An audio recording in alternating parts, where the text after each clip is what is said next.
वीरेंद्र कुमार चौरसिया जो छतरपुर के गढ़ी मलहरा के रहने वाले हैं, उनके द्वारा दिनांक 21/12/2024 को कोतवाली कटनी में यह रिपोर्ट दर्ज कराई गई कि उनका पुत्र जितेंद्र चौरसिया,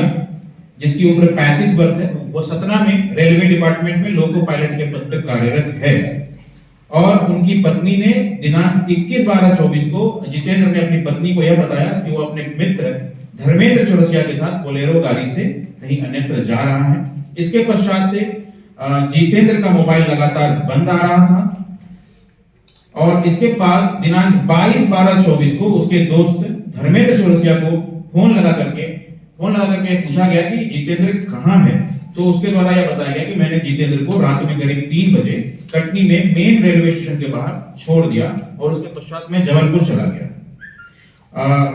इसके बाद जो है परिवारजन काफी चिंताजनक स्थिति में पहुंच गए और पुलिस ने भी इस मामले को बहुत ही गंभीरता से लिया और थाना प्रभारी आशीष शर्मा और इनकी जो पूरी टीम है, गुमशुदगी कायम करने के पश्चात लगातार जो आहत व्यक्ति है उसके संदर्भ में हम लोगों ने सीसीटीवी कैमरे और जो मैनुअल मुखबिरी होती है, आसपास के लोगों से पूछताछ, दुकानदारों से पूछताछ, उनकी फोटोग्राफ दिखा करके सबसे जानकारी हम लोगों ने जुटाई, लेकिन उसके संदर्भ में कोई भी सूचना हमें कटनी रेलवे स्टेशन अथवा उसके आसपास से प्राप्त नहीं हुई।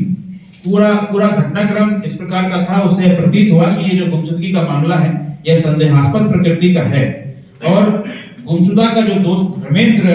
है उसके संदर्भ में मैं बताना चाहूंगा कि सीसीटीवी कैमरे में उसके भी संबंधित लोकेशनों पे उसको नहीं पाया गया। इससे यह शक गहराया कि इस घटना में धर्मेंद्र चौरसिया के द्वारा कोई भूमिका कारित की गई है।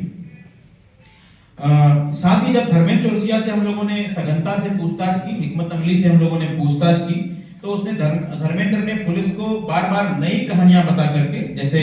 अभी छतरपुर में है,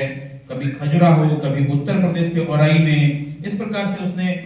मृतक के बारे में, जितेंद्र के बारे में सूचनाएं दी और इससे यह भी स्पष्ट हुआ कि धर्मेंद्र कई सारी चीजों को छुपा रहा है। पुलिस ने और गंभीरता से जब सख्ती से पूछताछ की तो उसने यह बताया कि जितेंद्र चौरसिया उसका बचपन का मित्र था, जिसका परिवार काफी संपन्न था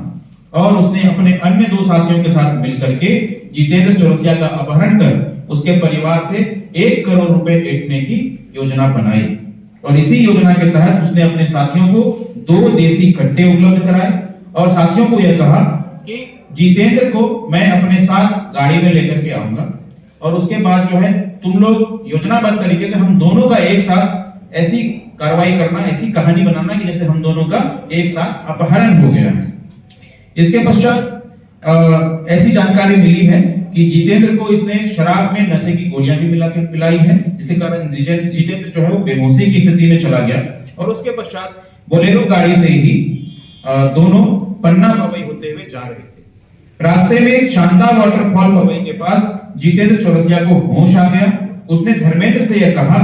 कि ये सब तुम्हारी बनाई हुई योजना है। जितेंद्र गाड़ी से उतरकर भागने का प्रयास करने लगा और उसने ये भी बोला कि हम पुलिस के पास जाकर के सारी जानकारी देंगे।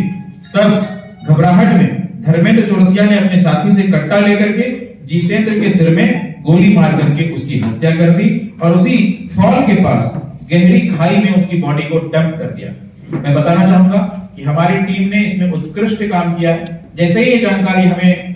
परसों रात को करीब 2:30-3 बजे के लगभग हमें स्पष्ट हुआ कि ऐसी एक घटना कारित हुई है, तो मानवीय आधार पे और अपने पेशेवर आधार पे भी हम लोगों ने तत्काल ही यहाँ से टीम छतरपुर के लिए रवाना किया। जो अन्य संबंधित आरोपी थे उनको भी हम लोगों ने गिरफ्तार किया है, उनके पास से हथियार बरामद किए हैं और पन्ना पवई पहुंच करके हमारी टीम ने स्थानीय पुलिस की सहायता से शव भी वहां से बरामद किया है, जिसमें स्थानीय पुलिस के द्वारा मर्ग की कायमी कर कार्रवाई की जा रही है। मैं आपको बताना चाहूंगा